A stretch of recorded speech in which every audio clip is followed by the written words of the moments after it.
when you started, you actually started training at the House of Hardcore. Is that correct? Yeah, yeah. I was actually looking for places. And I always tell the story, and it's tough because a lot of people nowadays won't understand, as you will, of course. There was there was no internet, so to try places to train was tricky. So the only one I was able to find was at this computer in my library was the Monster Factory. But it was right at that time where the House of Hardcore was being promoted on the ECW show. So I called the number there first and wound up having to go down and interview just to see if they'll let me train there.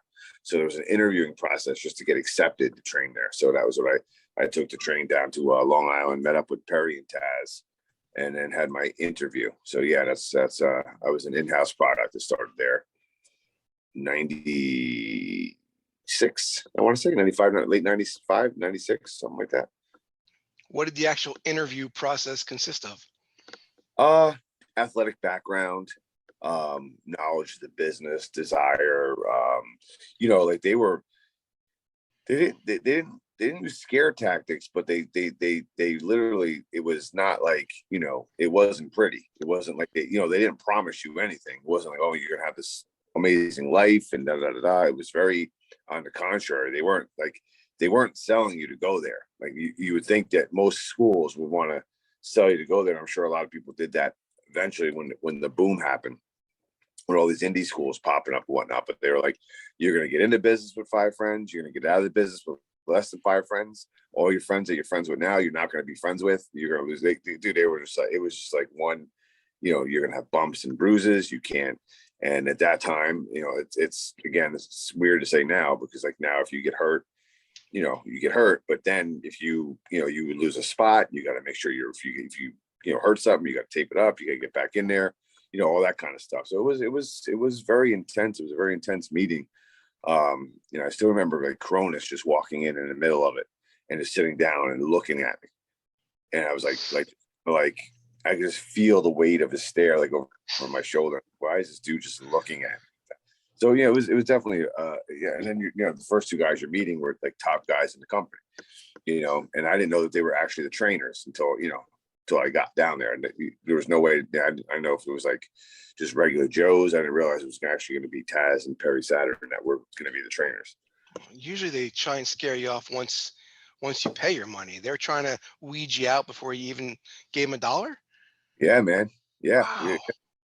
Yeah. Well, I think it was like I think I actually paid just to interview. I think I paid like 150, but that actually went to the tuition, which I paid. I didn't pay off because I was I was a kid, so I didn't have I paid off every month. I went down there with my whatever it was until I paid off the school. I think it was like, I want to say back then, I want to say it was like $3,000, and it was a minimum of, they said a year training before they even let you have a match. But I think I actually made it in about 10 and a half, 11 months, which is, which was pretty good for them. Because they were very animate.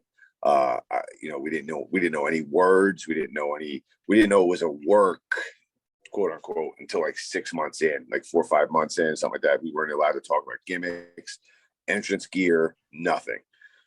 So it was I didn't know what a kayfabe was. I didn't know what a mark was. I didn't know what a work was. I all these terms. Was there ever a situation where they said, no, we're not taking this guy's money, he's not training with us?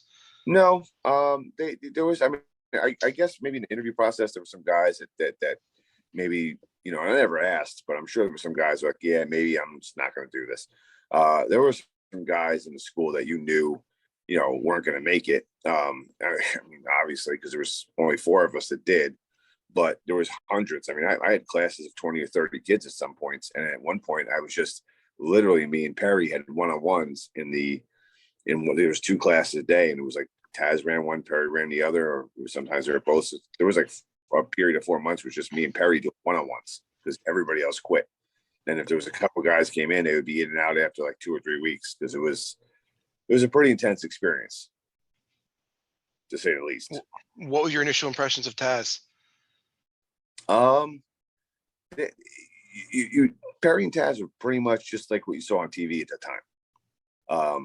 They were to the point. They were not no BS, just kind of, I won't want to say in gimmick, but definitely not out of gimmick. You know what I mean? It wasn't like as intense as you would see, like, but there were some moments where guys would try to dog it, and then you would see them, they would get intense, and it would come out of them. But for the most part, like even when he like I got to school one day because we need to go for a ride, and I was like, oh boy. And it was just basically it was him telling me that I made it to the point where he wanted me to be in the Team Taz gimmick. So it was almost like I got to that point, which was like, okay, that was like the only time at that point was the only kind of when I saw the human side of him. It was like he was proud kind of thing, and I'm going to give you this deal. But it was very, very, very minute. But it was like it took like 6 or 7 months to break him to get to that point. So it was the whole school was rough, but it was almost like you were in school with the characters you saw on TV for a minute. They were very, very intense and very, very to the point. Before we get to Team Taz, you said there was 4 of you that made it. Who else made it? It was Chetty was the first guy that had a match. Roadkill, myself, and Tom Marquez, the Prodigy, who came in at the very end. In fact, like I think me, Chetty, and Roadkill actually finished his training because Perry was already out of the company, and Taz was doing so much other stuff at that time that it was just basically just the 3 of us. We meet up at school, and we pretty much helped him finish, and then they threw him on the ring crew, and then he eventually had a couple matches, and he did okay for the end there, but nothing major. But that was the 4.